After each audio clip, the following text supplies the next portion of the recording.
എല്ലാവർക്കും ഹൃദ്യമായ ഹാപ്പി ഓണം ആശംസകൾ. പൃഥ്വിരാജിന്റെ ഖലീഫ കണ്ടിട്ട് വരികയാണ്. അപ്പൊ വരുന്ന വഴിക്ക് ഞങ്ങളൊരു പൂ വാങ്ങി ചേട്ടാ, പൂക്കളൊക്കെ ഇട്ട് ഓണം കളറാക്കി. അപ്പോ മൂവിയിലോട്ട് വരാം. എന്താണ് ചേട്ടാ ഖലീഫ മൂവിയുടെ വിശേഷങ്ങൾ? പക്ക ആക്ഷൻ മാസ് ത്രില്ലറാണ് മൂവി. പക്ഷെ നമ്മളൊരു ഓവർ ഹൈപ്പ് കൊടുത്ത് ഒരിക്കലും പോരുത്. അത് പൃഥ്വിരാജ് എന്നുള്ള നടന്റെ എൻ്റെ ആ സ്ക്രീൻ പ്രസൻസ്, ഓരോ സ്റ്റൈലിഷും ഓരോ കോസ്റ്റ്യൂംസ് ഒരു ഫാഷനബിൾ ആക്ഷൻ പടം പോലെ വൺ ടൈം വാച്ച് ഉള്ളൂ കേട്ടോ. അതായത്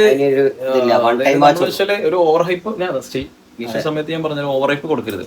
അതായത് ഞാൻ സത്യം പറഞ്ഞാൽ കുറച്ച് ഓവർ ഹൈപ്പ് ഒക്കെ കൊടുത്തു പോയി. ക്ലൈമാക്സ് എത്തുമ്പോ 2 ക്യാമിയോസ് വരുന്നുണ്ട്. അത് സർപ്രൈസ് ആണ്. അത് മൂവി കാണാം. അത് പറഞ്ഞ പോലെ കൈയടിക്കാനുള്ള വകുപ്പുണ്ട്. ലാസ്റ്റ് എന്ന് പറയുമ്പോൾ തന്നെ മനസ്സിലായിണ്ടാവും അല്ലേ? ഫുൾ ഫ്ലെഡ്ജ് പറയുകയാണെങ്കിൽ പൃഥ്വിരാജിന്റെ ഒരു മാസ് പ്രസൻസ്, DQ അല്ലെങ്കിൽ മമ്മൂക്ക, അതുപോലെ പൃഥ്വിരാജ്, ഇവരൊരു ഓറയാണ്. ഒരു ഭയങ്കരമായിട്ടുള്ള സ്റ്റൈലിഷ് ഐക്കൺസ് ആണ് ഇവർ. ഇപ്പൊ ഞാൻ മലയാളം മൂവിയിൽ കണ്ടിട്ടുള്ള 3 ആളുകൾ, ഒന്ന് മമ്മൂക്ക, ഒന്ന് ദുൽഖർ, ഒന്ന് പൃഥ്വിരാജ്. ഇവർക്ക് എന്ത് ഡ്രസ്സും ഏത് ഡ്രസ്സ് ഇട്ടാലും ചെയ്യും. പക്ഷെ അതിൽ ലാസ്റ്റ് വേറൊരു ക്യാമിയോ ഉണ്ട്. അതുകൂടി ഒന്ന് ആ ഡ്രസ്സിന് പറ്റി 2 ക്യാമിയോ ഉണ്ട്. അതില് ഏറ്റവും അവസാനം ഒരു ക്യാമിയോ ഉണ്ട്. അത് ഭയങ്കര ഇൻട്രസ്റ്റിംഗ് ആണ്. ഇന്ദ്രൻസിന്റെ അഭിനയം എങ്ങനെ ഉണ്ടായിരുന്നു? ഇന്ദ്രൻസ് ഇപ്പോ മലയാള സിനിമയിലും തമിഴ് മൂവിലൊക്കെ തിളങ്ങുന്ന ഒരു ആക്ടറാണ്. നല്ല രീതിയിലുള്ള ഒരു അഭിനയമാണ് കാഴ്ചവെക്കുന്നത്. പിന്നെ ഈ മൂവിയിലുള്ള ഒരു നരേഷൻ, അതായത് ആ ഒരു കഥാപാത്രത്തിനെ നമുക്ക് ഉള്ളിലേക്ക് വൈകാരികതമായി എത്തിക്കാൻ വേണ്ടിട്ട് ഒരു തീവ്രത എൻഹാൻസ് ചെയ്യാൻ വേണ്ടിട്ടുള്ള ആ നരേഷൻ അടിപൊളിയാണ്.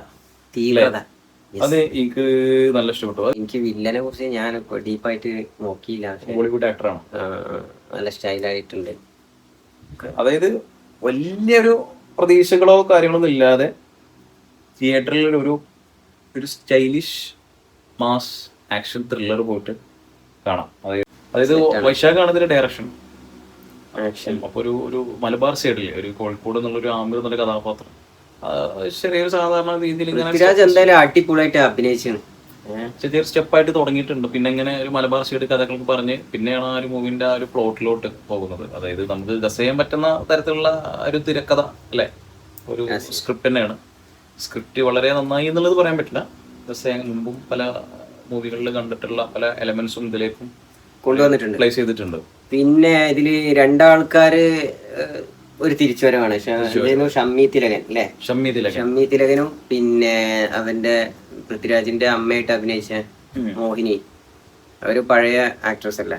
അപ്പൊ അതൊക്കെ അടിപൊളിയായിട്ട് അഭിനയിച്ചിട്ടുണ്ട്. നെഗറ്റീവായിട്ട് തോന്നിയിട്ടുള്ളത് ഒരു ഇമോഷണൽ ഒരു അത് കണക്റ്റീവ് ആയില്ല.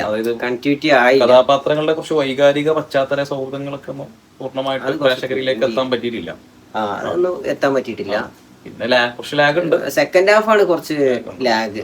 ഫസ്റ്റ് ഹാഫ് അങ്ങനെ ഭയങ്കര ഫ്ലോ ആയിട്ട് പോയി, ലാഗ് ആയിട്ടാ പോയത്. പിന്നെ പശ്ചാത്തല സംഗീതം എടുത്ത് പറയാന്നുള്ളതാണ്. ജാക്സ് ബിജോയ് ആണ് ഇതിന്റെ ഒരു പശ്ചാത്തല സംഗീതം. ജാക്സ് ബിജോയ് അല്ലെ?